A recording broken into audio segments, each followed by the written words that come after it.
107,7 Permata FM.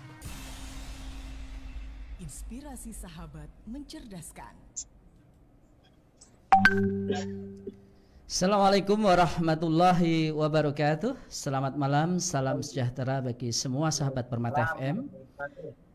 Alhamdulillah, pada kesempatan malam ini kita berjumpa kembali di dalam acara pekanan kita, yakni Dialog Interaktif Bersama Tokoh.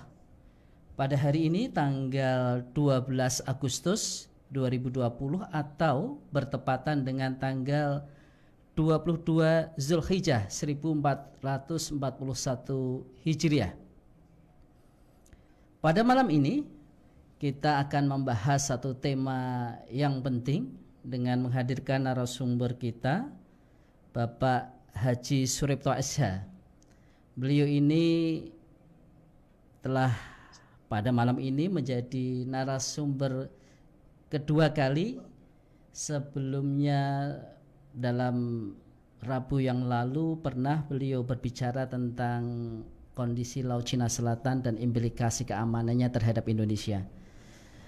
Sahabat Permata FM, isu yang akan kita angkat pada kesempatan kali ini adalah kebangkitan Neo PKI, real atau hoax kah?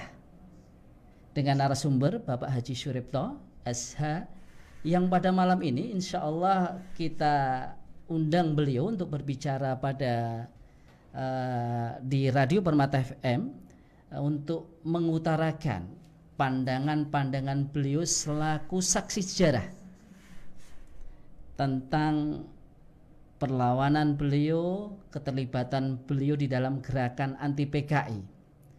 Setidak-tidaknya sahabat Permata FM, kalau bisa saya kategorikan berdasarkan buku yang ditulis tentang beliau, yakni Kesaksian Suripto, saya bisa membagikan apa yang telah atau beliau alami di dalam perjalanan sebagai seorang semacam tokoh yang melintasi 3 zaman, kurang lebih pada zaman pertama yang kita bisa baca dari buku biografi beliau adalah beliau sebagai seorang tokoh gerakan mahasiswa yang terlibat di dalam gerakan perlawanan terhadap PKI. Kemudian zaman kedua yang beliau alami adalah interaksi beliau dengan gerakan Islam, ya. Mungkin antara rentang waktu 80 sampai tahun 2000-an, dan kemudian kesaksian zaman kedua pada periode perjalanan beliau adalah keterlibatan beliau di dalam gerakan Islam. Dalam hal ini mungkin bisa disebut keterlibatan beliau di dalam Partai Islam atau yang kita sering kenal PKS, Partai Keadilan Sejahtera.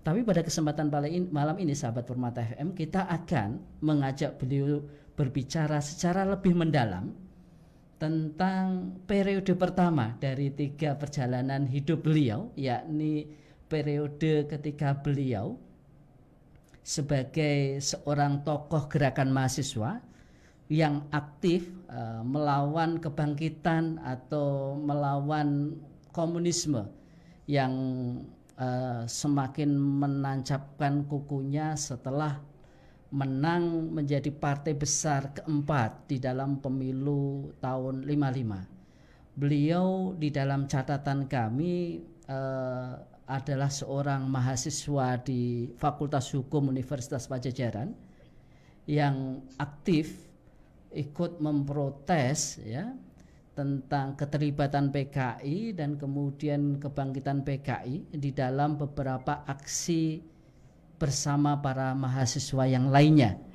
Di dalam catatan kami kemudian juga disebutkan bahwa di era rejim Orde Lama beliau sempat mendekam penjara selama 2 tahun sebagai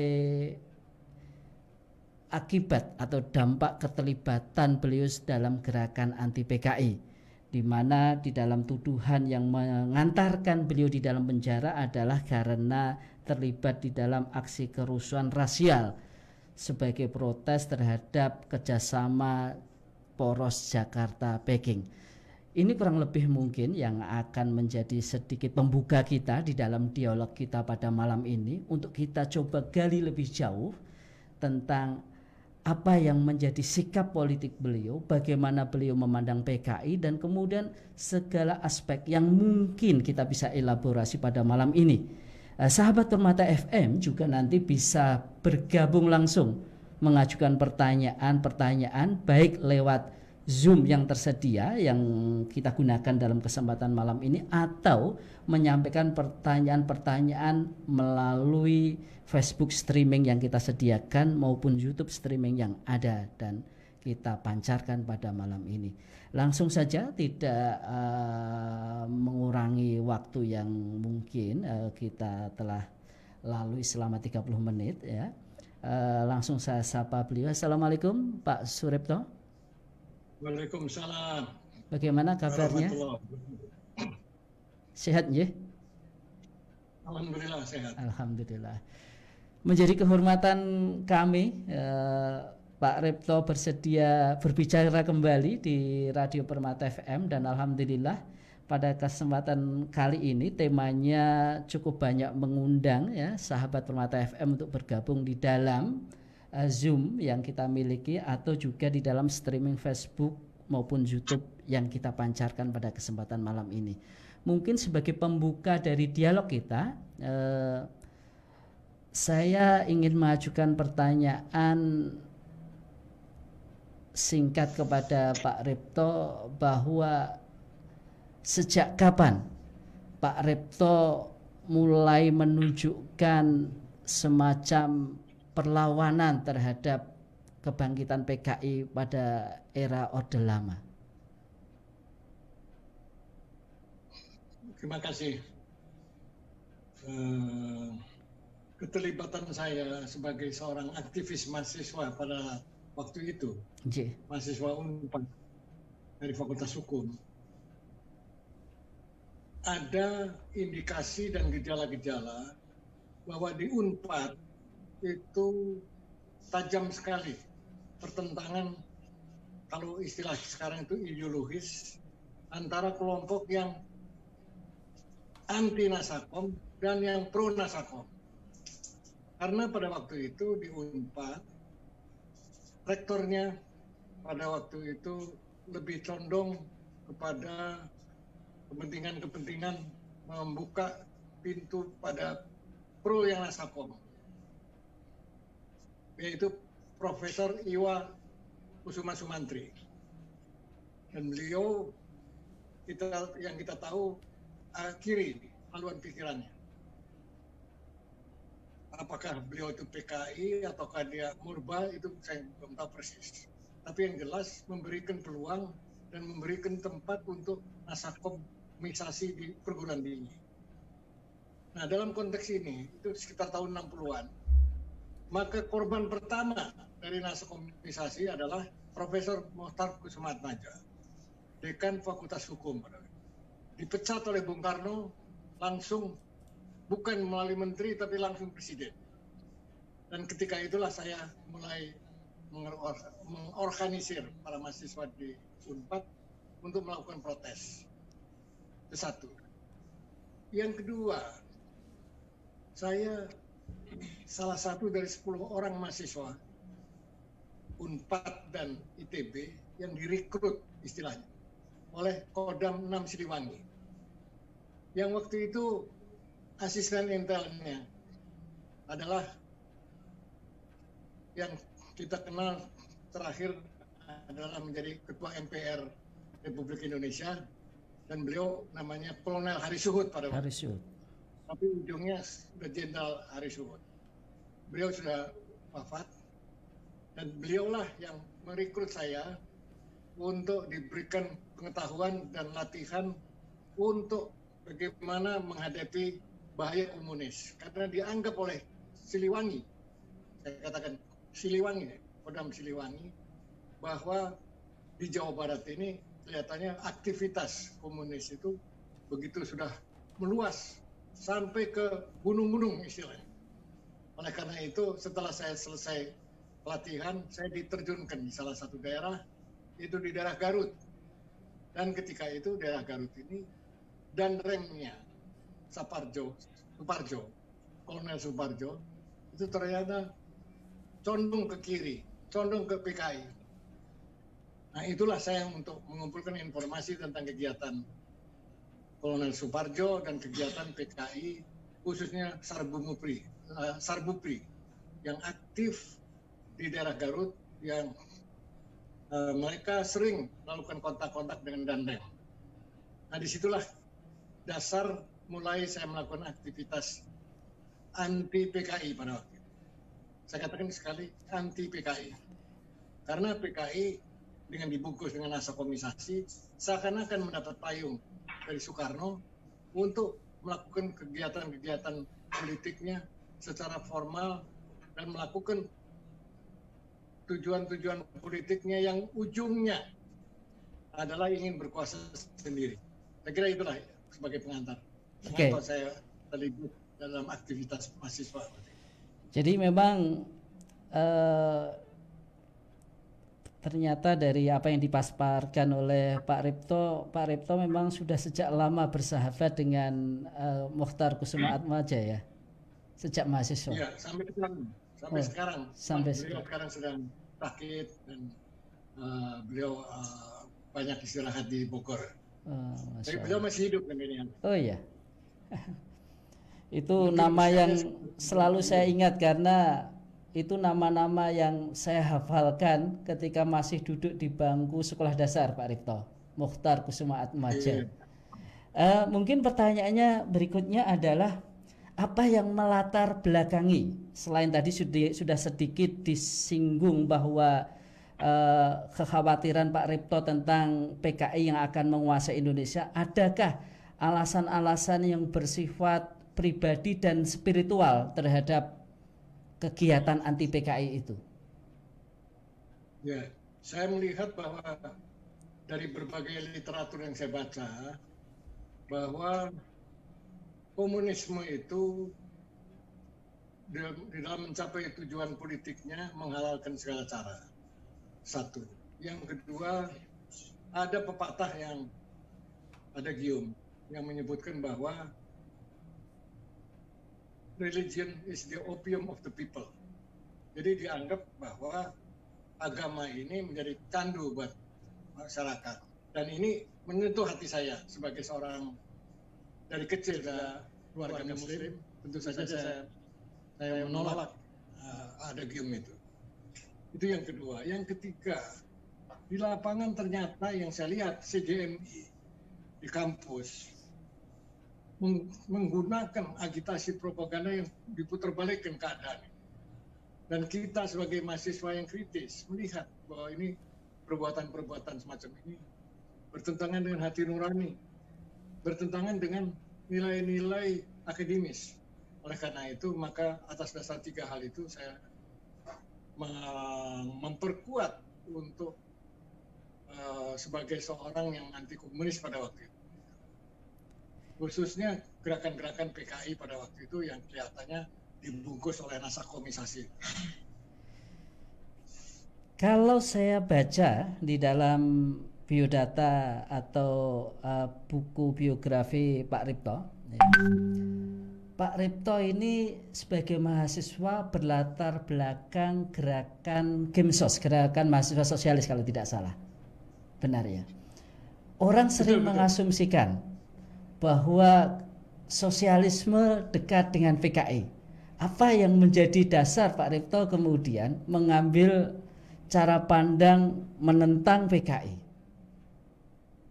Ya, ini terlalu digeneralisir dan orang tidak mendalami betul-betul tentang ajaran-ajaran sosialisme kerakyatan dan ajaran-ajaran dan komunis. Oke. Sejauh yang saya ikuti dan saya mendapat bahan-bahan dari kelompok sosialis ini, perbedaannya yang tajam adalah yang satu adalah kemanusiaan, menjunjung tinggi kemanusiaan.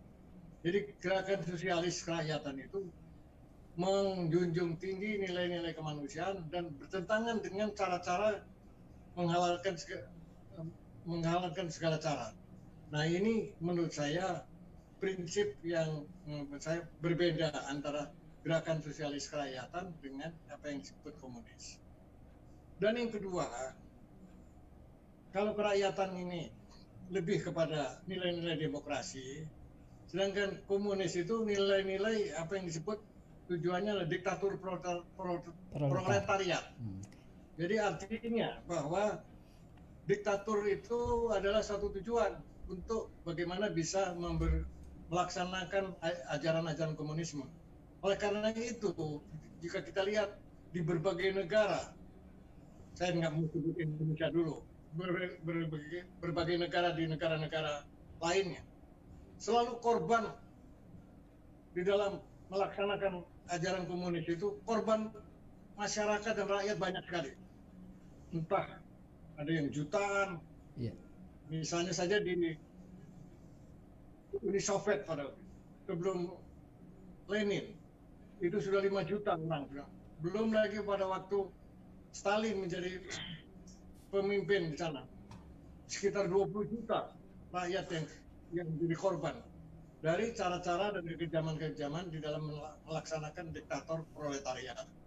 Belum lagi di Cina, dan sekarang kita lihat sendiri bagaimana di Uighur, bagaimana di Xinjiang, apa yang dilakukan oleh komunis. Ya, istilahnya menurut saya sudah bukan komunis lagi sekarang, udah state capitalism Cina ini. Tapi tetap ajaran-ajaran untuk diktator proletariat, menindas orang rakyatnya sendiri, itu masih tetap menjadi pegangan untuk melaksanakan dan menjaga kekuasaan agar supaya tetap diktator proletariat itu bisa langgeng dan itu tetap bisa dijaga. Saya kira itu, Bang. Ya. Cukup menarik. Ini setidaknya kemudian meluruskan kesalahpahaman sebagian masyarakat kalau sosialisme, dalam hal ini sosialisme kerakyatan, selalu didekatkan atau hampir disamakan dengan komunis gitu. Karena memang ajaran Marxis dan kapitalisme berakar dari cara pandang sosialisme sebelum kemudian bertransformasi ke komunis. Pak Ripto, apa yang terjadi dengan gerakan mahasiswa pada saat itu?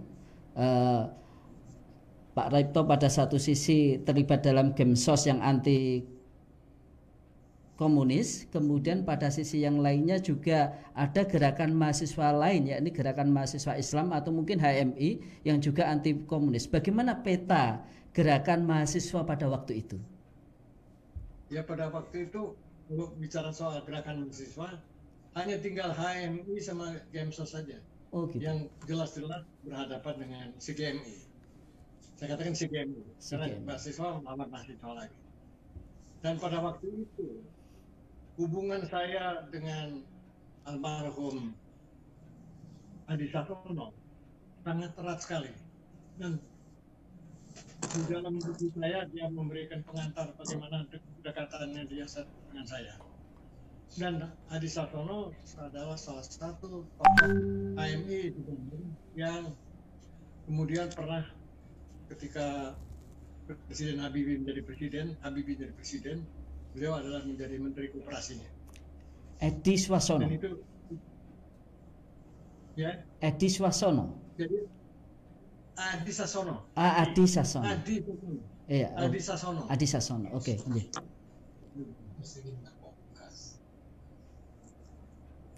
Jadi interaksinya cukup dekat antara Gemsos dengan HMI versus komunis ya. Saya bicara di Bandung, saya nggak tahu di tempat lain. Oke. Yang di Bandung. Bagaimana ceritanya kemudian sebagai aktivis mahasiswa kemudian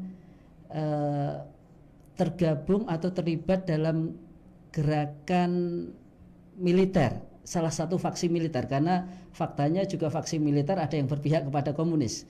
Mengapa di dalam rejim kepemimpinan Orde Baru di bawah Pak Karno ternyata juga ada faksi yang anti komunis di kalangan militer? Apa yang menjadi latar belakang apa yang pada waktu itu terjadi sehingga Pak Repto direkrut oleh salah satu katakanlah sayap militer, dalam hal ini tadi disampaikan oleh Pak Haris Syuhud ya, salah satu tokohnya. Karena begini, saya tidak katakan bahwa seluruh militer itu sejalan dan sepikiran dan satu pandangan seperti perwira-perwira yang ada di Kodam Siliwangi. Jadi saya terbatas pada menilai bahwa Kodam dan Siliwangi itu sejalan dan menjadi saya cocok untuk turut mengembangkan dan bersedia untuk sama bahu-membahu untuk melawan komunis di Jawa Barat. Oleh karena itu, ketika saya mendapat tugas setelah saya direkrut sekian bulan, saya langsung mendapat tugas di Garut dan saya mendapat banyak masukan tentang sepak terjangnya yang namanya Kolonel Suparjo. Bahkan lebih dari itu, setelah G30S menjelang G30S meletus, saya juga sudah selesai sekolah di Unpad dan saya terjun di apa yang disebut Komando Mandala Siaga, dan saya mendapat tugas ke Kalimantan Barat dan di sana kembali ketemu sama Suparjo sebagai Panglima Kopur di sana, dan nampak dia merekrut persiapan komunis untuk melakukan aksi-aksi yang lebih jauh dan yang kemudian ujungnya adalah terjadi apa yang disebut G30S PKI di tahun 65 itu. Jadi cikal bakalnya yang saya ikuti, Suparjo adalah salah satu dalang dari semua peristiwa ini. Cukup menarik ya. Interaksi itu tahun berapa Pak Rifto? Pertama dengan terlibat dengan Pak Haris Syuhud dan direkrut itu? Sekitar tahun 60-an. 60-an sih. 1960-an. 1960. Di dalam catatan yang saya dapat tentang Pak Repto yang cukup menarik, Pak Repto kemudian di tahun 1963 ditangkap dan dijebloskan ke penjara. Bagaimana ceritanya itu? Ya, kalau cerita dari versi saya tentu belum tentu sama dengan cerita dari versi yang lainnya. Tapi dari saya, ketika itu sebetulnya terjadi apa yang disebut perkelahian di ITB antara mahasiswa pribumi dan yang non pribumi, dan ketika itu perkelahian itu massal, bukan satu, dan nampaknya mungkin yang non pri ini sudah punya ilmu berkelahi, entah kungfu entah segala macam, sehingga sering dulu yang pribumi ini kalah atau di dalam perkelahian itu, sehingga saya melihat bahwa mereka ngadu sama saya, anak ITB itu, wah ini kita mesti terus. Itu tahun 63 ya, sebelum Mei rapat di rumah saya ini, ternyata bantu ITB. Saya kerahkanlah beberapa orang yang dekat saya, dan dari situlah mulai saya melihat itu ini peristiwa bukan hanya sebatas urusan perkelahian antara pri dan non pri, tapi sebetulnya ditarik lebih jauh, ujungnya adalah urusan packing, poros Jakarta packing yang kita anggap Nasakom dalam konteks hubungan komunis antara Nasakom Indonesia dengan packing pada waktu itu. Oleh karena itu, maka saya melihat bahwa ini persoalan tidak hanya terbatas ITB saja, tapi sebetulnya di seluruh Jawa Barat dan khususnya di Bandung ada perasaan anti komunis, ada perasaan juga pada waktu itu yang tersembunyi anti Cina juga, karena pada waktu itu bagaimanapun itu anti pribumi itu ternyata sudah mulai ada tanda-tanda kesenjangan yang sekarang ini bisa kita lihat lebih jauh dan kita lihat lebih dalam, bukan hanya di Jawa Barat tapi di seluruh Indonesia. Jadi sebetulnya awalnya dari soal clash atau bentrokan atau perkelahian antar mahasiswa antara PRI dan non-PRI, tapi ujungnya lebih diwarnai oleh politis. Dan pada waktu itu saya ditahan, dianggap ya sebetulnya saya yang terlibat dalam ini, dan saya dijatuhi hukuman kalau tidak salah 3 tahun. Tapi sehingga seluruhnya saya jalani, kebetulan sudah ada suatu suasana yang memungkinkan kita, karena kita mahasiswa, bisa dirilis, bisa keluar, dan pada waktu itu saya bisa menyelesaikan sekolah saya di Unpad. Berapa lama kemudian dari tuntutan dari vonis 3 tahun kemudian mendekam di penjaranya Pak Ripto? Nggak sampai 1 tahun. Oh, nggak sampai 1 tahun.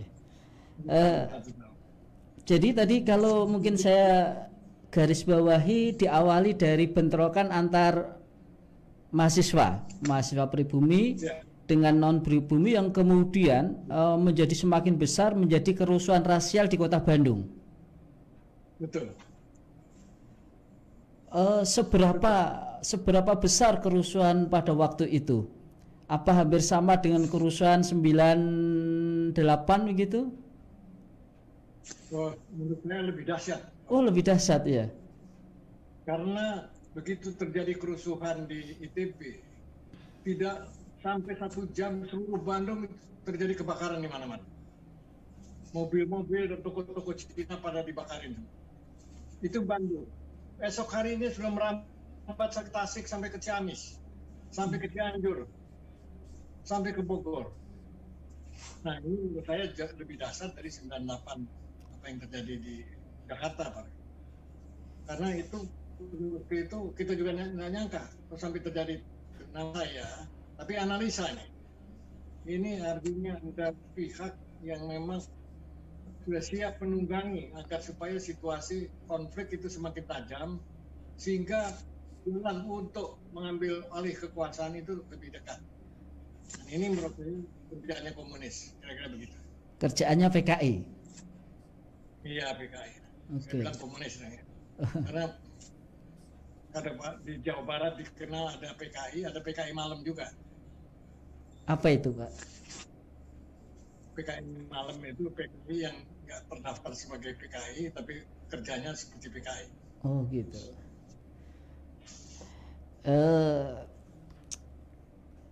Kalau lihat polanya, apakah benar? Nah, ini asumsi saya Pak Ripto, bahwa ada semacam 20 tahunan kerusuhan rasial itu sering terjadi.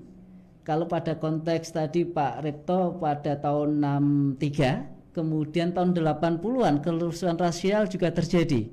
Kemudian tahun 90 atau 98 ya, sekitar rentangnya 20 tahunan kerusuhan rasial itu terjadi. Menurut Pak Ripto itu karena faktor apa?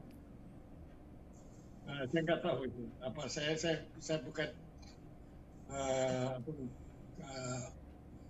masuk dalam aliran yang klinik-klinikan semacam itu. Jadi saya nggak bisa menjawab itu. Apakah itu coincidence, suatu peristiwa yang kebetulan terjadi, ataukah memang orang-orang klinik menganggap itu bisa terulang setiap 20 tahun, saya nggak tahu. Sebab ini juga penting, klinik-klinikan ini terus menjadi generalized belief, jadi kepercayaan umum masyarakat. Orang akan berpikir tahun 2020 bisa terjadi semacam itu. Ini klinik-klinikan ya, bukan saya nih, yang percaya sama klinik 20 tahun sekali terjadi begitu. Jadi orang juga mulai melihat-lihat nih tahun 2020 nih kejadian apa nih, kira-kira begitu. Untuk bukan terulang. Oh iya. Jadikan seperti tahun 1998 terulang seperti itu 1998. Nah ini tinggal kita. Saya nggak termasuk klinik. Yang cukup menarik dalam hemat saya adalah bahwa kalau pada tahun 63 kerusuhan rasial itu terjadi karena ada keterkaitan tuduhan bahwa para mahasiswa Tionghoa mereka berafiliasi dengan PKI. Apakah pola yang sama itu juga bisa kita katakan sekarang ini ketidaksukaan rasial termasuk terhadap Cina, terhadap etnis Tionghoa dan lain-lainnya itu terkait dengan satu keyakinan tentang kebangkitan Cina atau juga kemudian semacam profiling bahwa kalau etnis tertentu ini memiliki semacam ciri-ciri rasial semacam ini yang memungkinkan terjadinya clash of social class di dalam tengah masyarakat. Ya, jadi tentu saya cara pandangnya lain. Apa yang terjadi, apa yang disebut menurut ahli-ahli sosial psikologi, apa yang disebut collective behavior atau teori deprivasi relatif dari Profesor Gur, itu bahwa terjadinya suatu bentrokan massa atau terjadinya ketidakpuasan masif itu karena kecemburuan, karena merasa teraliniasi, merasa diperlakukan tidak wajar, sehingga mereka ini merasa tersinggung perasaan-perasaannya dan membuat secara kolektif perasaan tersinggung itu menjadi gerakan untuk melakukan balas dendam atau mencurahkan hak kepuasan hatinya itu dengan dalam bentuk yaitu fisik, apakah namanya bisa kerusuhan sosial ataukah mungkin ya kerusuhan yang tidak bisa terkendalikan lagi, yang bisa saja mengganggu destabilisasi. Nah, ini menurut saya lebih kuat terlepas daripada apakah ini non-free atau non-free. Tapi yang jelas kalau kita lihat persentase yang mendapat fasilitas, yang mendapat privilege itu pengusaha non-free atau Tionghoa atau Cina lah istilahnya. Sedangkan yang pribumi itu sekarang berada di dalam kelas yang di bawah. Dan ini saya melihat terjadi kesenjangan yang tajam. Saya khawatir bahwa ini yang bisa menjadi benih apa yang disebut collective behavior untuk melampiaskan ketidaksukaannya, keputusasaannya mungkin. Karena putus asa untuk perbaikan hidup dan nasibnya nggak bisa sampai. Dan ini yang dijadikan alasan untuk melakukan kegiatan-kegiatan yaitu yang boleh saja disebut rasial, karena sasarannya ya, kelompok-kelompok yang the have, yang hanya segelintir orang yang kebetulan keturunan Cina, sekalipun yang pribumi pun ada, tapi yang menonjol di masyarakat umum itu adalah non-free-nya daripada free-nya yang dianggap the have itu saya kira lebih. Jadi bukan kita bisa tarik dari segi komunismenya, karena menurut saya kurang relevan melihat persoalan ini dikaitkan dengan komunis sekarang. Pertanyaan berikutnya Pak Ripto, seberapa menonjolkah aktivitas kalangan Tionghoa atau juga dalam kasus yang dihadapi Pak Ripto pada tahun 1963 adalah mahasiswa Tionghoa di dalam mengekspresikan kegiatan politik dan ekonomi mereka? Karena kalau kita lihat dari sisi sejarah, upaya Pak Karno sendiri dengan misalnya politik benteng dan lain-lain mencegah dominasi itu ada. Tapi ternyata faktanya tadi kalau pada kasus di Bandung mereka tampaknya sangat menonjol secara aktivitas politik dan demikian pula aktivitas ekonomi. Itu apakah ada kaitannya dengan semacam garansi atau jaminan dari China mungkin atau dari PKI sendiri terhadap aktivitas politik dan ekonomi kelompok Tionghoa? Ya, pada waktu itu kan kita menganut Ya pada waktu itu ya, Iya. Bung Karno menganut ajaran nasakomisasi. Iya. Dan dalam rangka nasakomisasi di Indonesia, maka perlu hubungan politik luar negeri hanya seakan-akan poros yang diperkuat Jakarta Peking. Dan Peking ya tentunya Cina. Nah tentu saja karena tekanannya pada Cina, maka tentu saja fasilitas dan hubungan-hubungan dengan Cina yang ada di Indonesia itu mungkin agak lebih mendapat prioritas dibandingkan sama yang yang pribumi. Karena apa? Karena pada waktu itu ya buat nasakomisasi ini nampaknya China mendapat privileges, mendapat tempat, ada organisasi yang khusus, Baperki namanya. Baperki. Itu Cina semua dan itu afiliasi dan penerbau daripada PKI. Nah itulah barangkali yang menjadi benih mengapa pada waktu itu anti Cina berhimpit dengan anti PKI. Saya kira itu barangkali latar belakang. Menarik Pak Ripto, untuk kita melihat apa yang menjadi latar belakang kemudian pada sisi gerakan mahasiswa kemudian berujung kemudian terjadinya bentrokan. Kalau Pak Ripto sendiri menggambarkan proses menuju peristiwa 29 September itu dari era Pak Ripto kemudian keluar dari penjara sampai kemudian proses terjadinya Gestapo itu, apa kondisi psikososial pada waktu itu di tengah masyarakat, prolog menuju terjadinya Gestapo? Pada waktu itu yang jelas PKI punya senjata yang ampuh, yaitu yang disebut agitprop, agitasi dan propaganda. Mengapa ampuh? Karena dengan agitasi dan propaganda semua bisa diputarbalikkan. Yang benar bisa disalahkan dan yang salah bisa dibenarkan. Nah dalam konteks ini pada waktu itu kita sudah tidak tahu lagi mana yang benar mana yang salah. Nah ini bahaya karena kita menghadapi suatu keadaan yang kita mana yang mesti kita pegang dan mesti kita anut atau bisa kita menjadikan pedoman. Mengapa? Karena dengan diputarbalikkan semua fakta dan semua keadaan yang benar disalahkan dan salah dibenarkan, maka apa yang terjadi menjelang G30 SPKI pada waktu itu seakan-akan bahwa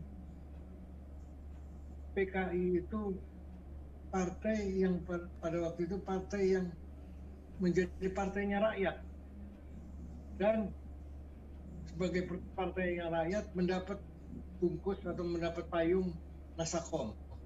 Jadi masuk akal. Nasakom itu nasionalis, komunis, agama dan komunis jadi satu.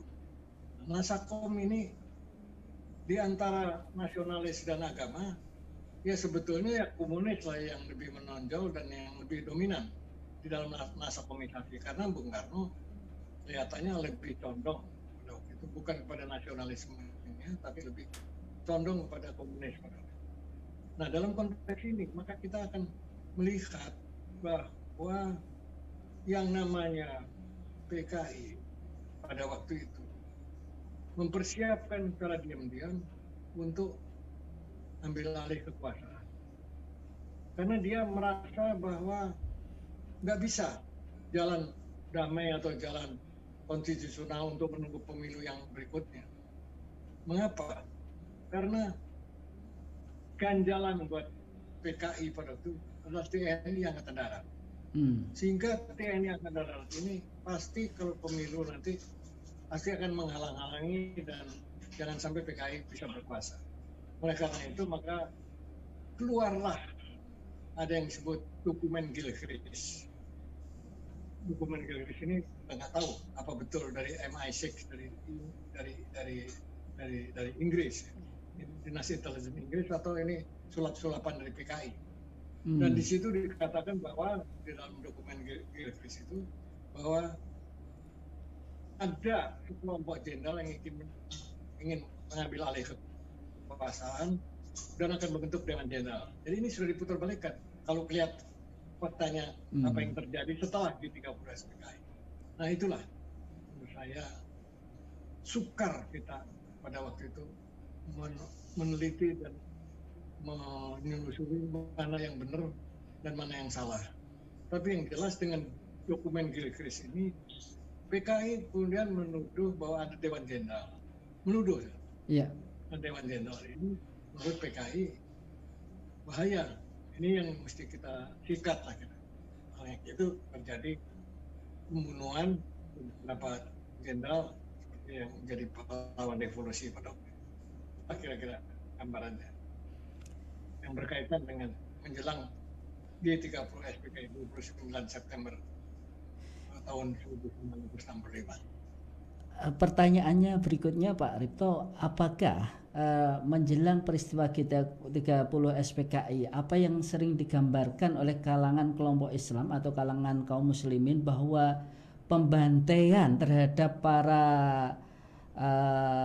anti PKI, dalam hal ini para kiai, ulama, dan tokoh masyarakat itu benar menjelang peristiwa G30 SPKI itu? Jadi saya katakan sekali lagi, senjata PKI yang paling ampuh agitasi dan propaganda. Jadi diputarbalikkan, dan PKI pada waktu itu melontarkan agitasinya ada 7 setan desa. Oke. 7 setan desa ini salah satu antara ulama-ulama yang kaya atau yang punya tuan tanah atau yang punya pesantren di daerah-daerah. Dan ini jadi musuh dan harus diganyang oleh rakyat. Nah, dari situlah mulai mereka yang pro PKI mulai melakukan pembunuhan kepada beberapa kiai yang ada terutama di Jawa Timur dan mungkin di beberapa tempat di Jawa Tengah.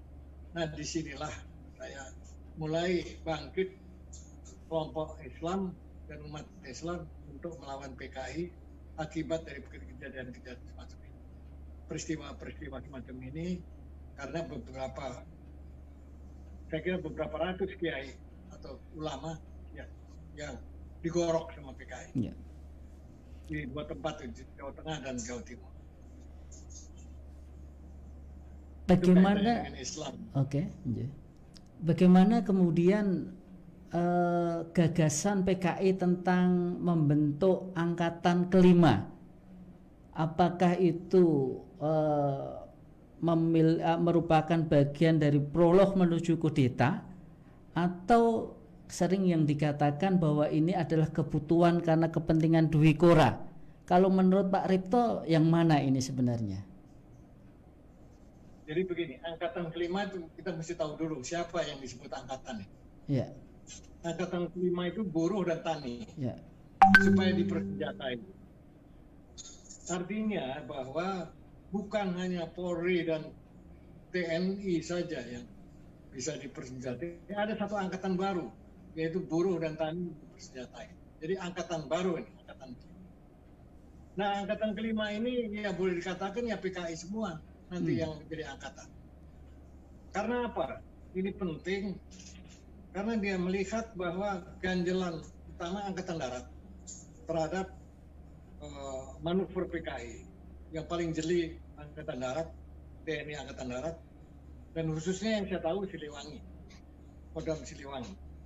Oleh karena itu maka dengan dibentuknya buruh tani dipersenjatai, mereka lah yang akan bisa menumpas istilahnya untuk menandingi kekuatan-kekuatan TNI angkatan darat. Dan ini di dalam rangka persiapan untuk mengambil alih kekuasaan secara kekuatan bersenjata, atau kalau istilah sekarang kudeta lah.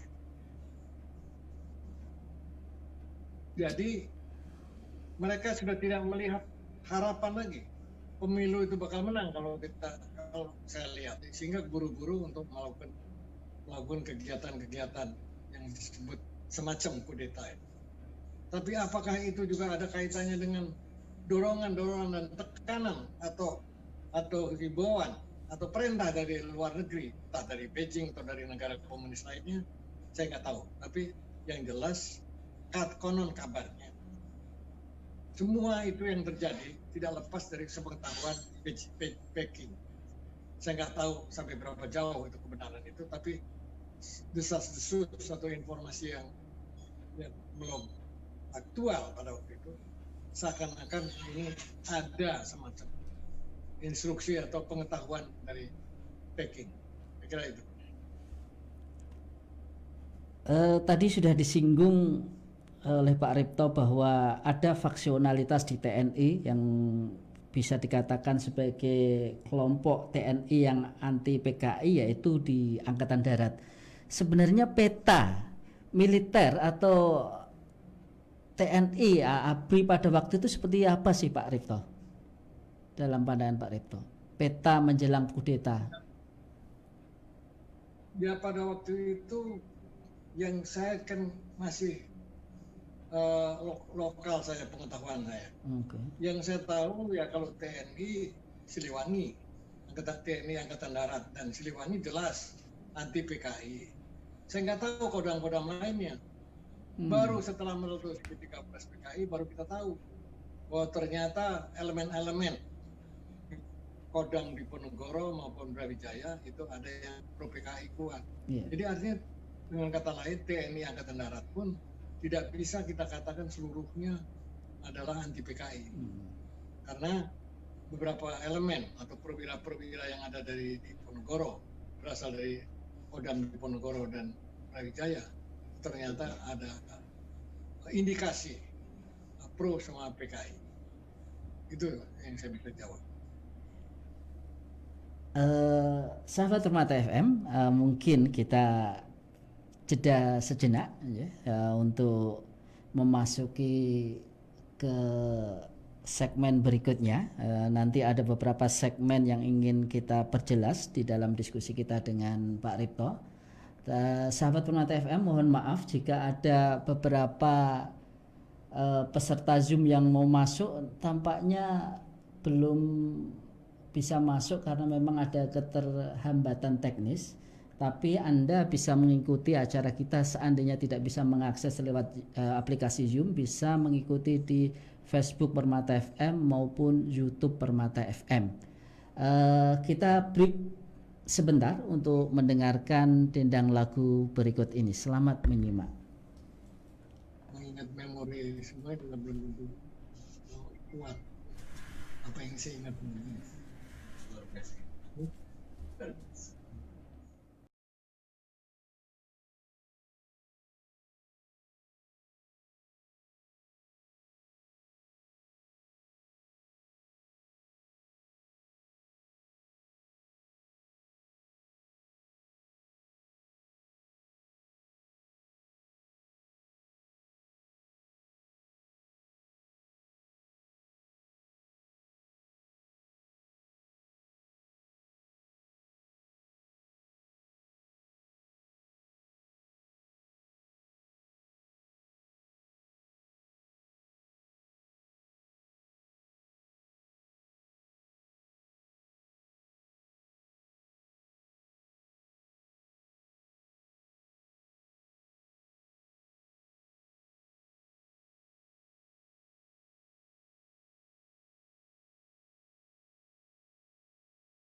107,7 Permata FM. Inspirasi sahabat mencerdaskan.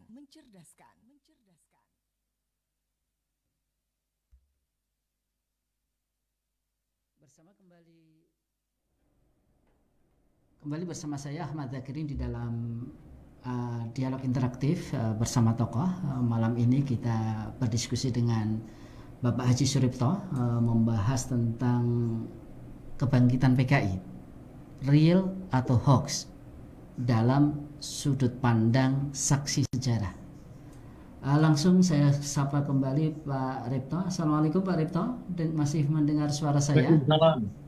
Waalaikumsalam. Dengar suara. Alhamdulillah. Sebelum kita nanti masuk segmen pandangan Pak Ripto pasca pemberontakan PKI yang gagal, apakah pada waktu itu tidak ada kekhawatiran pada diri Pak Ripto ya? Karena mungkin dari pihak PKI sebelum pemberontakan atau Gestapo itu terjadi, saya kira juga sudah melihat Pak Ripto ini sebagai lawan politik ya. Karena tidak hanya sekedar lawan politik dalam pemikiran, tapi juga lawan politik di dalam pertarungan clash secara fisik.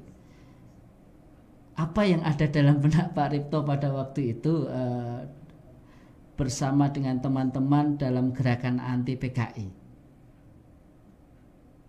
Ya, terus terang saja, tetap kita cemas karena Bung Karno dengan seluruh jajaran dan aparatur yang ada dengan kekuasaan yang ada itu lebih pro pada komunis. Yeah. Sedangkan kami yang anti komunis, tokoh-tokohnya sendiri sudah banyak ya di penjara, di Madiun, dari Muhammad Natsir sampai tokoh-tokoh sosialis juga seperti Subadio Satomo dan yang lain-lain itu di penjara di Madiun. Jadi apalagi seperti saya aktivis yang masih muda belia begini, tentu saja apalagi lantang saya dan jelas hubungan saya dengan Kodam Siliwangi pasti jadi inceran juga. Tapi alhamdulillah selama perjalanan itu saya cukup intensif interaksi terus sama Siliwangi. Bahkan ketika meletus G30S saya sudah berada di komando yang disebut Komando Mandala Siaga. Dan di situ saya merasa bahwa tentara khususnya Angkatan Darat dekat terus sama saya. Dan ketika meletus tanggal 1 Oktober, mungkin dari sipil yang dari Bandung yang tahu betul bahwa ini kerjaannya PKI, mungkin saya. Karena saya mengikuti terus sepak terjang dari kegiatan PKI di Jawa Barat, dan juga saya mengikuti terus apa yang dilakukan oleh Suparjo ketika sebagai Panglima Kopur di Kalimantan Barat. Oleh karena itu, hubungan saya, interaksi saya dengan Angkatan Darat terus saya pelihara, dan sekaligus juga ya tempat berlindung saya menghadapi ancaman-ancaman dari pihak PKI. Saya kira itu. Jadi mungkin tadi untuk menggaris bawahi bahwa Pak Ripto karena faktor kedekatan dengan Angkatan Darat menjadikan cukup relatif ada semacam perlindungan keamanan. Pada diri Pak Ripto sampai kemudian Gestapo itu terjadi, ada kekerasan apa enggak Pak Ripto? Ancaman nyawa atau bahkan mungkin juga kekerasan fisik? Enggak ada. Oh, enggak ada ya. Enggak ada. Tadi dengan sepanjang perjalanan saya enggak ada. Tidak ada. Dan enggak merasa saya terancam. Karena G30 PKI itu hanya dalam waktu relatif singkat, 2-3 hari gagal mereka melakukan kudeta dan udah diambil cepat kekuasaan itu di tangan Soeharto. Silahkan minum dulu Pak Ripto.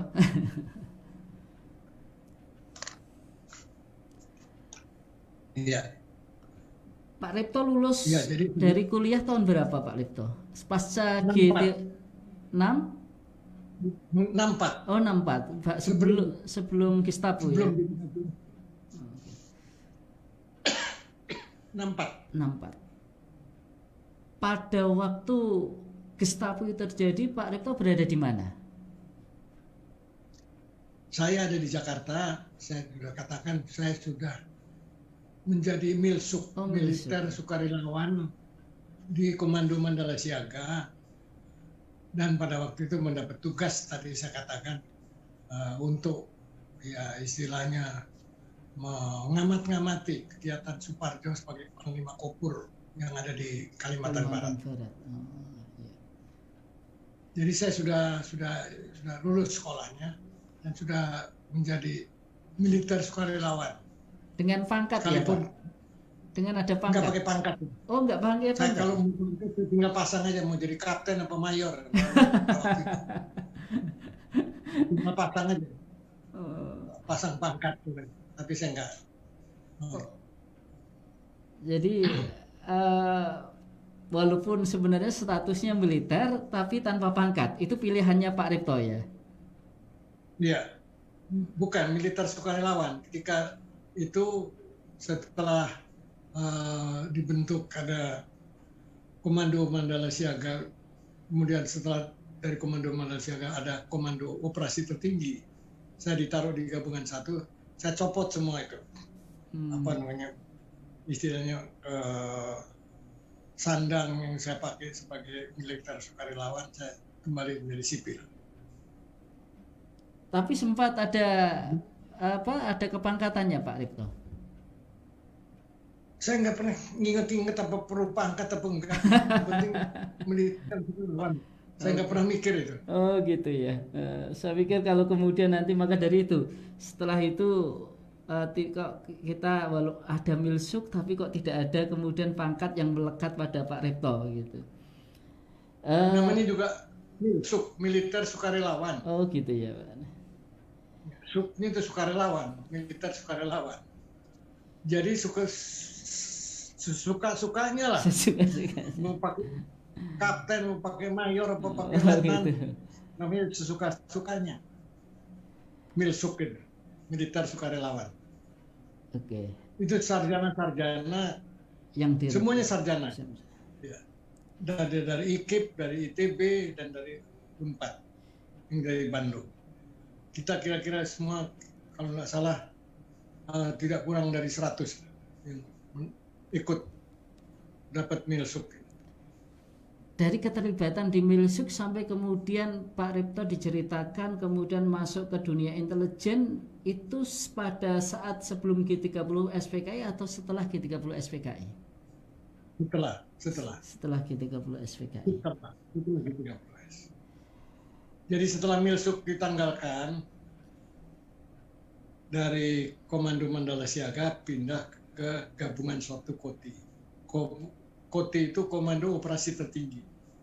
Pada waktu ketua gabungan 1 Koti itu adalah Letnan Jenderal Ahmad Wiranto Kusuma dan wakilnya adalah Yoga Sugama. Waktu itu pangkatnya Kolonel Yoga Sugama. Jadi beliau itulah yang pegang. Dan saya ikut terus sama beliau beberapa tahun. Sampai terbentuk apa yang disebut pertama sekali KIN, Komando Intelijen Negara, dan kemudian namanya dirubah lagi jadi BAKIN. Badan Koordinasi Intelijen.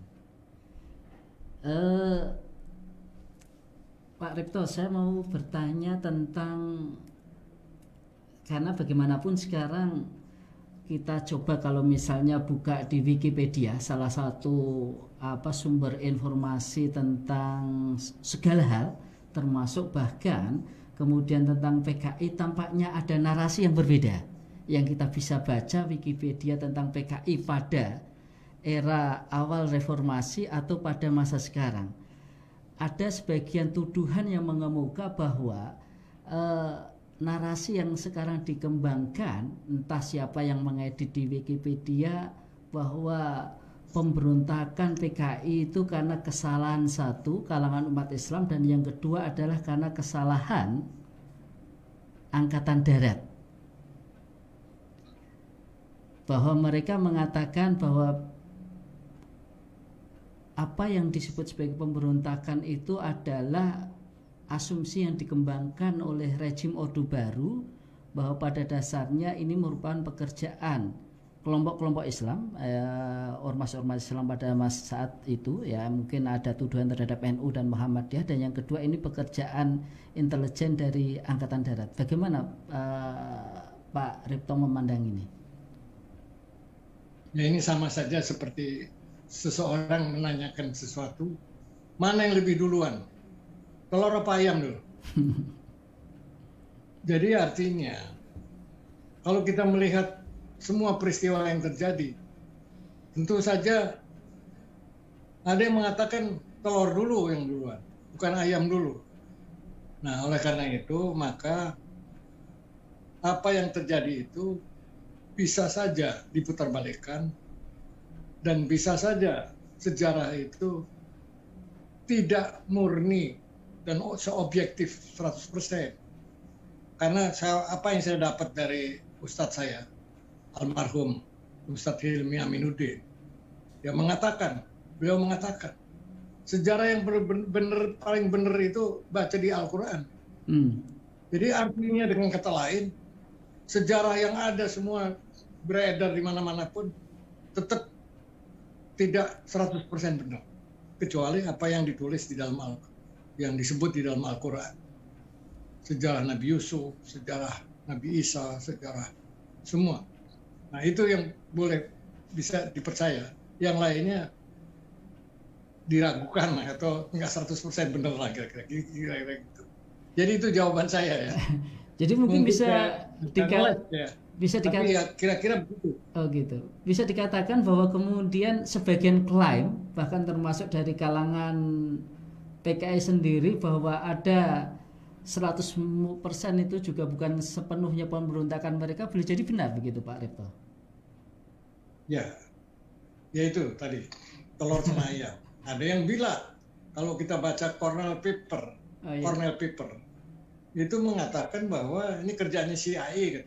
Oke. Nah, jadi mana yang benar ini? Dari Beijing atau yang dari CIA atau dari MI6 dari Inggris? Nah, itu udah masuk dalam itu tadi, dalam kancah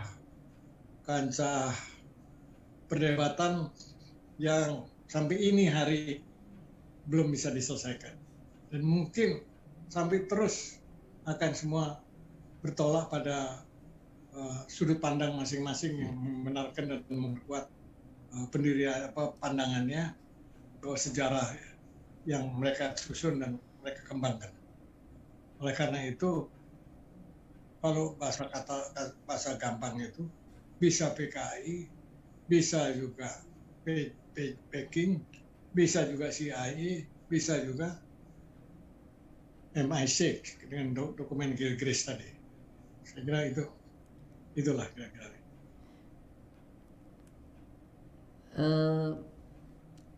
Mudah-mudahan bisa nangkep maksud saya ini. Ya, insya Allah bisa Pak Ripto. Artinya bahwa interpretasi sejarah ini ternyata sangat dipengaruhi oleh kondisi politik kita sekarang ini. Kemudian setelah Pak Ripto terlibat di dalam intelijen, dimulai dari KIN, kemudian setelah itu Bagin lewat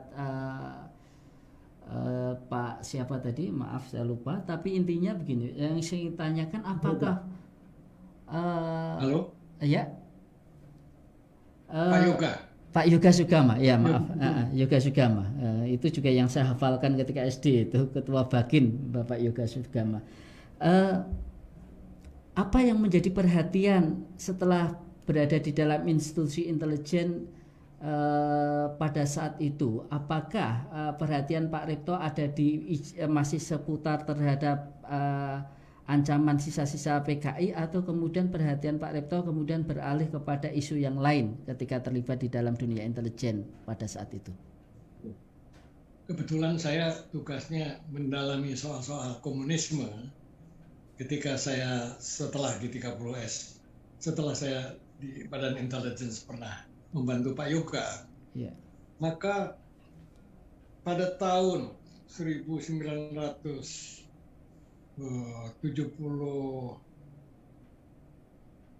tahun 1969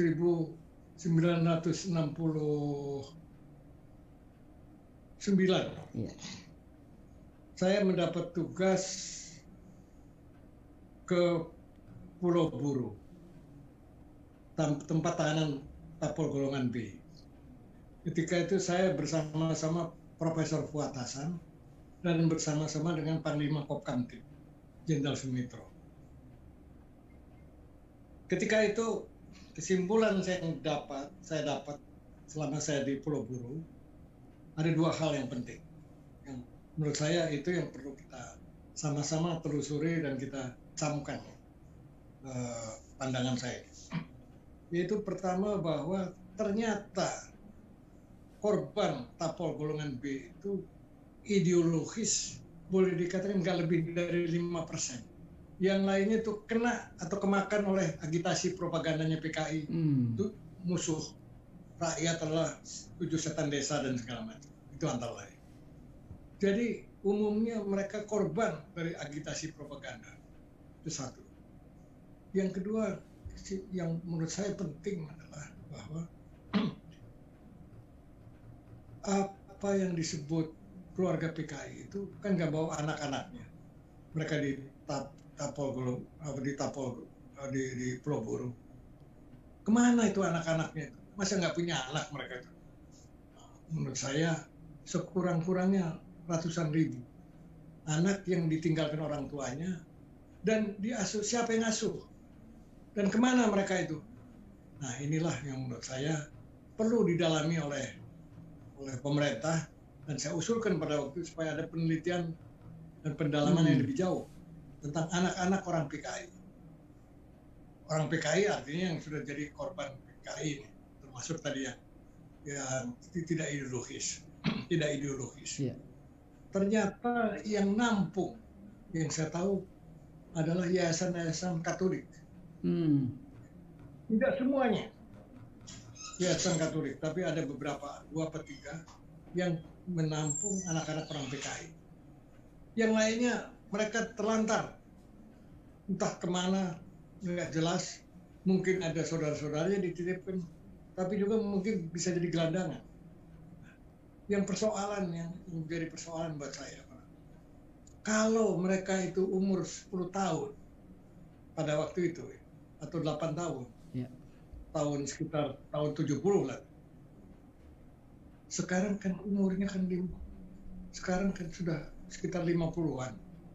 Paling tidak 53 atau 57 tahun. Mereka ini sekarang itu ideologis apa enggak? Masih mereka itu membawakan pikiran-pikiran komunisme apa enggak? Kalau saya lihat dan kesan saya, mereka itu korban daripada keluarga PKI yang merasa dendam bahwa mereka merasakan bahwa korban keluarganya itu akibat daripada mereka ditahan dan dibunuh oleh 2 kelompok, yaitu Muslim dan juga yaitu dari tentara. Jadi mungkin saja dendam Kusumat kepada TNI dan kepada Muslim itu cukup kuat di antara anak-anak yang dulu umur 8 tahun dan sekarang sekitar 58 atau 50-an tahun. Inilah menurut saya yang perlu kita cermati dan kita dalami. Mereka ini apa betul komunis atau mereka itu menjadi orang pendendam yang penting kalau saya berkuasa, saya sikat nih semua orang-orang. balas dendam. Nah, inilah yang kita mesti waspadai, dan kita harus cermati keadaan atau konstelasi keadaan sekarang ini, apalagi di dalam keadaan yang menurut saya potensi ancaman disintegrasi cukup tinggi menghadapi berbagai macam krisis yang kita hadapi sekarang. Mudah sekali mereka memutarbalikkan fakta, seperti tadi saya katakan, sekurang-kurangnya mereka tahu agitasi dan propaganda adalah salah satu pelajaran yang tertanam, baik dia bukan ideologis PKI tapi ideologis pendendam, dan ini dipakai untuk melakukan balas dendam kepada pihak-pihak itu. Saya kira itu barangkali yang penting kita cermati ke depan ini dalam menghadapi keadaan, saya anggap krisis multidimensi yang kita hadapi sekarang. Bisa saja mereka itu dalam konteks balas dendam ini, mereka cukup untuk mencari peluang agar bisa mereka ikut berkuasa atau ikut berperan. Dan tujuannya bukan untuk berkuasa, tapi untuk balas dendam. Nah, ini yang paling bahaya. Saya kira jawab dalam konteksnya sekarang. Jadi balas dendam yang terjadi karena trauma masa lalu. Karena trauma masa lalu, karena tadi hanya 5%, tapi yang selebihnya ini adalah korban, tapi faktanya kemudian meninggalkan ribuan atau mungkin juga ratusan ribu anak yang tidak mendapat pengasuhan yang baik. Kalau menurut Pak Ripto sendiri, formulanya seperti apa untuk menangani semacam ini? Ya, kalau menurut saya, ini pengalaman saya selama beberapa 15 tahun menangani masalah Palestina, dan itu juga saya lihat bagaimana nasibnya para anak-anak pengungsi Palestina yang berada di berbagai negara. Mereka itu perlu diasuh jiwanya, bukan fisiknya saja. Artinya mesti mereka itu dari kecil sudah mesti diasuh jiwanya, supaya mereka merasa, ya kalau bahasa Islaminya, supaya mereka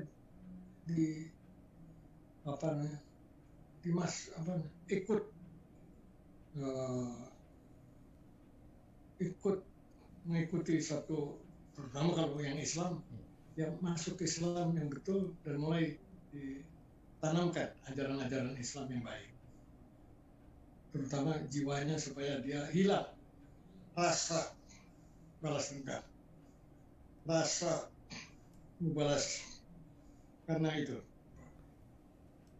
dengki itu harus dihilangkan, gururnya juga harus dihilangkan. Ya, ini saya kira kalau sebagai seorang Muslim dari kecil tapi ini, maka akan hilang perasaan-perasaan untuk mau balas dendam.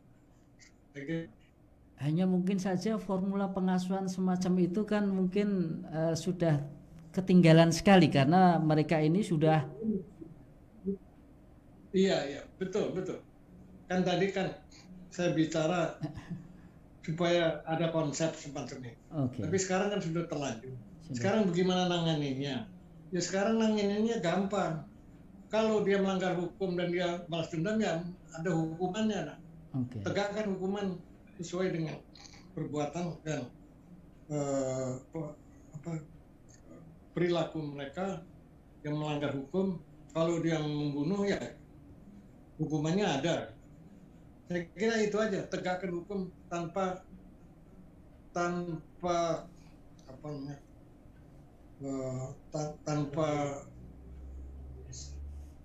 bulu. Tanpa pandang bulu. Iya. Itu tanpa pandang bulu. Itu aja. Karena mereka sudah besar, kita lihat. Apalagi udah 50-an ke atas. Apalagi kalau dia jadi menteri. Apalagi kalau dia jadi apa segala macam. Ya udah. Kalau dia ada indikasi perbuatan-perbuatan semacam membalas dendam, ya udah, mulai kita ringkus orang-orang semacam ini. Dan bisa kita biarkan. Ini bahaya. Saya katakan yang umur sekian, yang sudah 57 tahun, ya hukumannya ya itu, salahnya sendiri. Dia nggak tobat lah. Nggak tahu. Pak Repto, bagaimana pandangan Pak Repto terhadap sinyalemen sekelompok orang bahwa ada infiltrasi kalangan keluarga PKI yang dendam tadi di sektor-sektor publik, baik di birokrasi, legislatif, dan seterusnya? Apakah sinyalemen semacam itu faktual? Ya, menurut saya kita nggak bisa pukul rata, tapi kita harus melakukan penyelidikan dan penelitian yang dalam terhadap orang-orang yang latar belakangnya keluarga PKI. Jadi artinya nggak bisa dipukul rata rumusannya ini adalah orang-orang yang akan balas dendam. Itu satu-satu kita. Karena apa? Karena ini kan mereka kan hidup di era kapitalisme nih sekarang. Iya. Era oligarki. Jangan-jangan mereka udah luntur semua. Sok proletar dan segala macam. Sudah jadi borju. Okay. Sudah jadi borjuis baru. Jadi nggak usah diapa-apain juga, mereka sudah luntur, hilang perasaan balas dendamnya atau perasaan sok komunisnya dan segala macam. Nah itu, tapi sekali lagi tidak bisa dipukul rata, tapi satu persatu kita cermati. Nah, pihak intelligence lah sekarang ini mesti melakukan inventarisasi dan melakukan peneropongan kepada bekas-bekas anak orang PKI yang duduk di jabatan-jabatan publik. Dan itu mudah sekali, filenya kan masih ada. Iya. Jadi atas mulai dokumen itulah bisa kita cari dan kita selusuri. Dan itu belum tentu ketika mereka jadi anak PKI atau punya kerabat dekat PKI, kemudian mereka menjadi PKI atau menjadi komunis ketika menduduki jabatan-jabatan penting. Iya, betul. Iya, betul. Kalau dalam versinya Pak Repto berarti kan yang kemudian bisa menjadikan kemudian ada tindakan hukum karena mereka melanggar hukum. Iya, betul. Oke, karena melanggar hukum. Pak Repto, kalau menurut Pak Repto, apakah ini tentang simpang siur sejarah? Apakah ada pendapat ketiga dari kesimpang siuran sejarah itu tentang korban pasca G30 SPKI? Tadi dikatakan ada 5%, ternyata hanya sekedar 5% yang ideologis, yang lainnya korban. Seberapa besar sih kalau dalam pandangan Pak Repto pasca G30 SPKI yang mereka menjadi korban, dituduh PKI dan menjadi orang PKI asli secara ideologis, itu kalau dalam hitung-hitungan secara kuantitatif? Kita jangan cepat-cepat masuk ke situ ya. Kondisinya sekarang kita pelajari dulu. Yeah. Apakah kondisi sekarang itu memberikan angin segar buat berkembangnya aliran komunis? Karena secara global kita tahu bahwa negara-negara yang dulunya di sumber atau markasnya PKI, markasnya komunisme, seperti Rusia maupun Beijing, sekarang sudah menunjukkan tidak murni klasik komunis. Iya. Lebih diwarnai oleh yang saya sebut state capitalism. Negara kapitalis, tapi negara yang melaksanakan kapitalisme, bukan corporate capitalism, itu bukan perusahaan yang didukung untuk menegakkan kapitalisme. Nah, state capitalism ini sudah tidak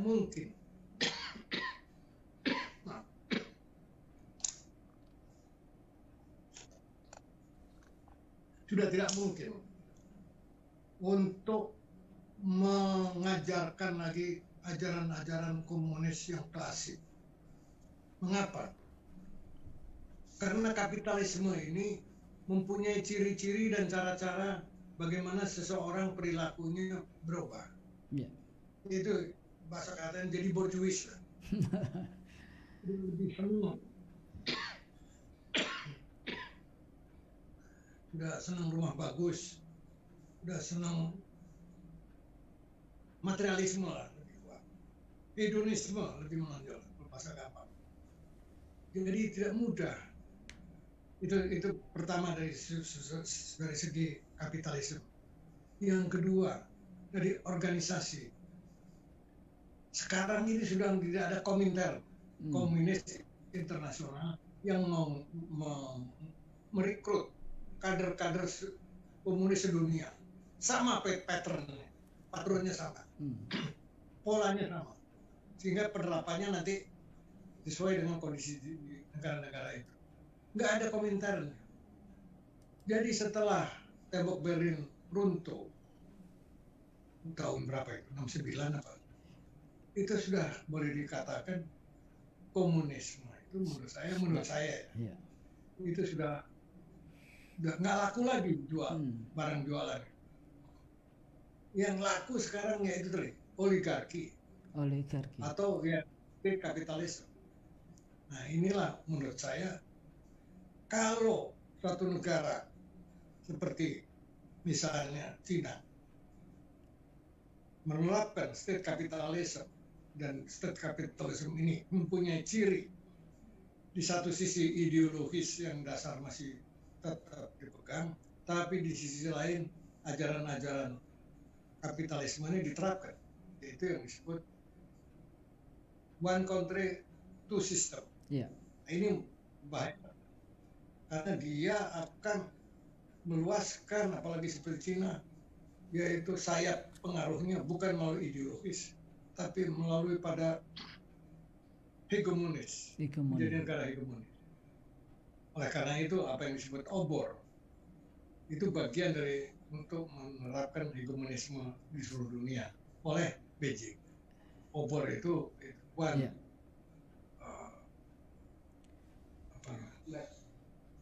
one belt, one road, obor. Jadi gampangnya itu jilid dua dari apa namanya jalur sutra jilid dua. Ini lebih bahaya. Ini bagian dari komunisme untuk menerapkan di seluruh dunia supaya Beijing itu menjadi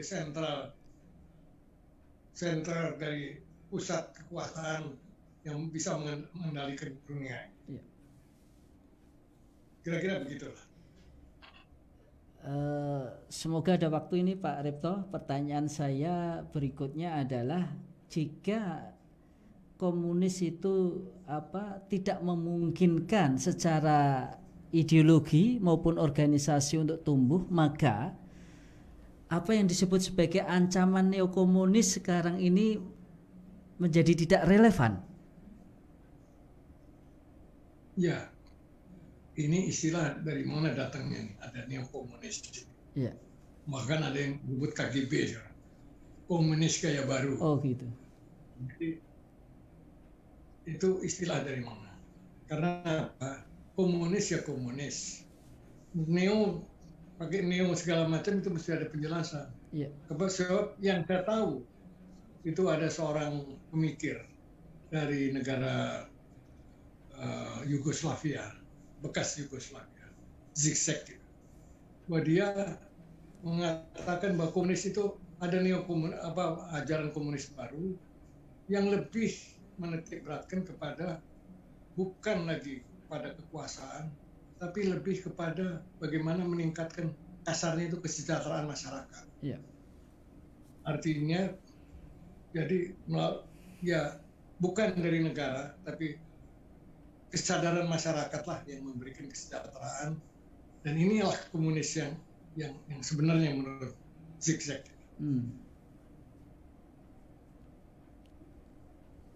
Nah, sekarang apa yang diterapkan di Indonesia dengan bicara-bicara atau isu yang lagi ramai di sini, saya nggak tahu apa ada hubungannya dengan pemikiran zigzag, tapi saya lebih condong bahwa ini berkembang ini isu yang mungkin ada yang menggulirkan. Yang menggulirkan ini mau bikin gaduh Indonesia agar supaya terjadi bentrokan jilid 2 antara komunis dan yang disebut komunis dan anti komunis, dan yang merasa komunis dan yang merasa anti komunis bisa bentrokan dan kemudian terjadi destabilisasi. Nah ini yang perlu kita cermatkan. Kita nggak bisa melihat satu persoalan hanya dari hilir saja, tapi harus kita cermati dari hulu. Maksud saya dari hilir itu jangan kita melihat kok tiba-tiba rame dan gaduh isu komunis baru belum 1 tahun ini. Kok sebelumnya kok nggak rame, kok sekarang rame. Ya memang ada yang mengaitkan dengan datangnya tenaga kerja asing dari Cina segala macam. Tapi itu bisa saja sebagai alasan. Tapi kenapa jadi gaduh begitu sampai apa namanya, ya bahwa hati-hati dan ini perlu kita sampai haluan ideologi Pancasila segala macam perlu dijaga dan mulai digulirkan segala macam, seakan-akan inilah benteng untuk menghadapi berbagai macam kemungkinan ideologi yang akan bangkit kembali istilahnya. Oke. Saya kira ini yang perlu kita renungkan secara dalam, bukan hanya sekedar kita ikut-ikutan apa namanya dengan isu-isu yang lagi ramai dan gaduh. Jadi kalau pada satu sisi domestik, kalau mungkin saya bisa menggarisbawahi dari apa yang disampaikan Pak Ripto, bahwa mungkin apa yang disebut sebagai ancaman kebangkitan itu lebih semacam ketakutan yang berlebihan atau semacam mungkin mendekati halusinasi gitu. Artinya sebenarnya faktanya tidak semacam itu. Kalau pada tingkat internasional atau dalam kaitannya Indonesia dengan Cina itu lebih kepada ketakutan kita yang real karena hegemoni Cina, bukan karena faktor ideologi. Mungkin semacam itu tadi yang saya bisa baca dari Pak Ripto. Jadi kita harus baca yang lebih luas. Ini kan ada semacam cemas di masyarakat. Cemas itu adalah objeknya tidak jelas.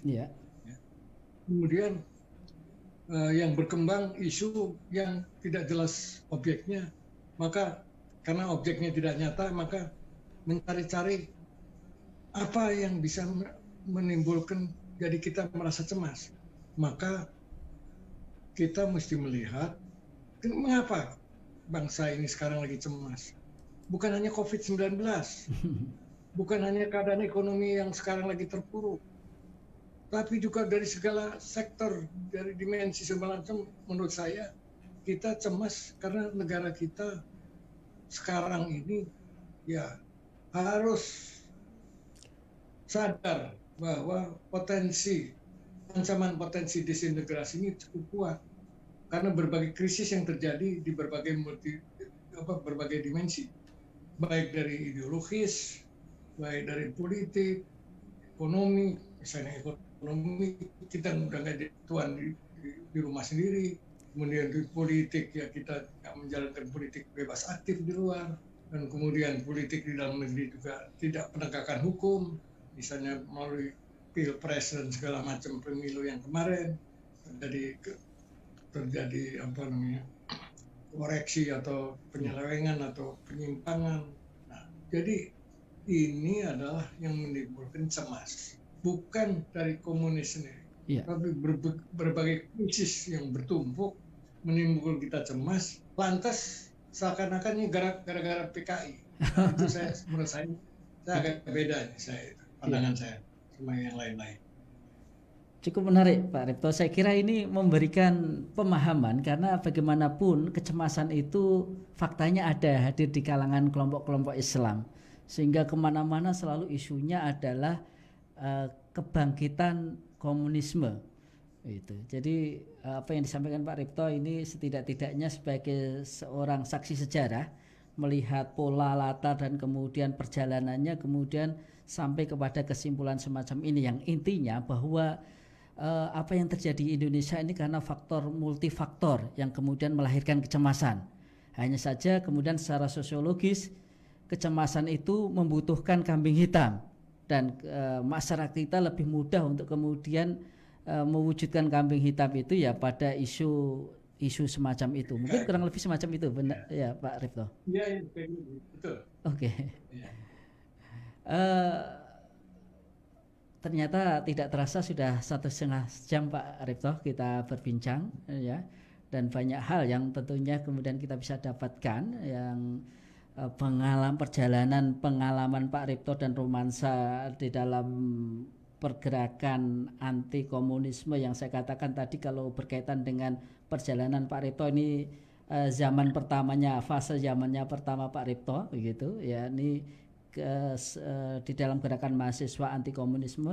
Mungkin nanti jika Pak Ripto berkenan, saya juga ingin membahas nanti fase keduanya Pak Ripto ketika berinteraksi dengan kelompok-kelompok Islam gitu. Saya kira itu juga bisa menjadi pelajaran yang kita bisa tarik dari sisi multidimensi Pak Ripto yang tentunya patut atau bisa dijadikan pelajaran bagi generasi kita yang sekarang ini. Pak Ripto, terima kasih sekali atas kesempatan berbagi pengalaman dan ilmunya kepada sahabat Permata FM. Sebelum kita akhiri, ada yang mau disampaikan sebagai highlight atau statement penting? Jadi tadi semua yang dikorek atau yang diminta atau yang dipertanyakan semua bicara soal sejarah, soal masa lalu. Sejarah itu kan catatan masa yang lalu. Yang penting buat kita masa ke depan ini. Bagaimana dari masa lalu itu kita menarik pelajaran, menarik pengalaman, dan menarik pengetahuan-pengetahuan yang supaya jangan sampai terulang kembali sekalipun bentuk yang lain. Jadi ke depan ini yang kita harus, seperti tadi saya sudah katakan, bahwa apa yang terjadi sekarang, kecemasan itu menurut saya jangan hanya dilihat dari bahaya PKI segala macam. Ini kecemasan ini multidimensi. Dan ini yang harus disadari bahwa apakah kita ini sekarang ke depan ini menghadapi satu krisis apa enggak? Itu yang harus kita sadari semua. Jadi ke depan, jadi di samping kita lihat sejarah, tapi kita mesti bisa membaca ke depan. Nah ini menurut saya penting untuk supaya kita sama-sama menempuh jalan ke depan ini, jalan yang jangan sampai terulang kembali apa-apa yang terjadi di masa yang lalu hanya karena kita menyoroti hanya dari satu dimensi saja. Seakan-akan ideologi kita yang salah atau ini, tapi semua dimensi harus kita lihat karena semua itu menjadi muaranya dari suatu krisis yang menurut kita bisa kita tanggulangi atau bisa kita atasi. Bagaimana ke depan kita lebih cerah atau lebih suram. Itulah saya kira statement yang saya bisa sampaikan. Terima kasih. Jazakallah khairan kasiran, sahabat Permata FM. Demikian tadi statement terakhir dari Pak Ripto yang kemudian bisa saya kira kita renungkan lebih dalam, bahwa pada dasarnya yang perlu kita lihat adalah masa depan kita.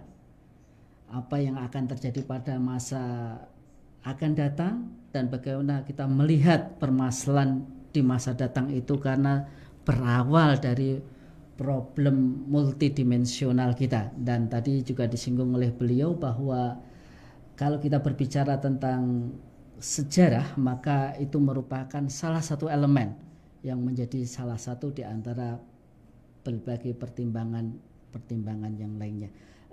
Saya kira itu yang mungkin bisa saya highlight atau ungkapkan kembali dari apa yang disampaikan oleh Pak Ripto. Sekali lagi terima kasih sekali kepada Pak Haji Suripto SH yang berkenan menjadi narasumber dan berbagi ilmu pengalaman kepada kita. Dan sahabat Permata FM, demikian diskusi kita selama 1,5 jam dengan tokoh 3 zaman kita, Bapak Haji Suripto SH, dan tentunya saya berharap bahwa diskusi ini akan memberikan banyak pencerahan cara pandang kita dan kemudian bagaimana kita menatap masa depan berkaitan dengan pengalaman atau sejarah kita pada masa lalu. Saya Ahmad Zakirin, mohon maaf jika ada yang tidak berkenan dari apa yang saya sampaikan, termasuk kepada juga Pak Haji Suripto jika ada pertanyaan-pertanyaan yang mungkin tidak berkenan, dan kita akan berjumpa pekan depan dengan tema dan narasumber yang lainnya. Saya Ahmad Zakirin mohon diri dan kita insya Allah akan bertemu pekan depan. Al-afu minkum billahi taufiq wal hidayah. Wassalamualaikum warahmatullahi wabarakatuh. Waalaikumsalam. Waalaikumsalam warahmatullahi wabarakatuh. Mas Zakirin. Hmm.